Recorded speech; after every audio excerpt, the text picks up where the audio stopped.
ঝাড়খণ্ড পনত জামশেদপুর জাকসরাইনি मितिरलो हपन चंदन Jaiswal Mahanto Gandhi award तेको सम्मानित किया और महाराष्ट्र वर्धारे अद्वितीय फाउंडेशन पास्टा सेन खना सम्मानित प्रोग्राम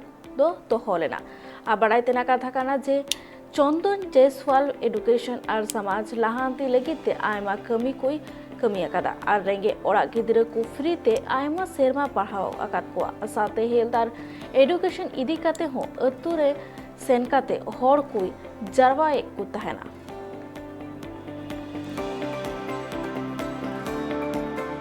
मंत्री के द्वारा महात्मा गांधी अवार्ड से सम्मानित किया गया क्योंकि मैं एक सामाजिक कार्यकर्ता हूँ और मैं समाज में लगातार मैं काम करते आ रही हूँ बच्चों के लिए, स्त्रियों के लिए। तो उसी के उपलक्ष्य में मुझे महात्मा गांधी अवार्ड से सम्मानित किया गया और शिक्षा के क्षेत्र में सावित्रीबाई फुले अवार्ड से भी सम्मानित किया गया क्योंकि बहुत से ऐसे बच्चे जुड़े हुए हैं जो निःशुल्क शिक्षा में उसको दे रही हूँ। और आप लोगों को पता होगा जो कोरोना काल था उसमें मैंने पर डे 300 लोगों को मैं खाना प्रोवाइड करती थी। क्वारंटाइन में जो लोग थे जो स्टेशन में फंसे थे प्लस जो रोड में प्रशासनिक विभाग जो ड्यूटी करते थे उन सारे लोगों के लिए मैं खाना की व्यवस्था करती थी। तो इसके लिए भी मुझे कोरोना योद्धा सम्मान से भी सम्मानित किया गया।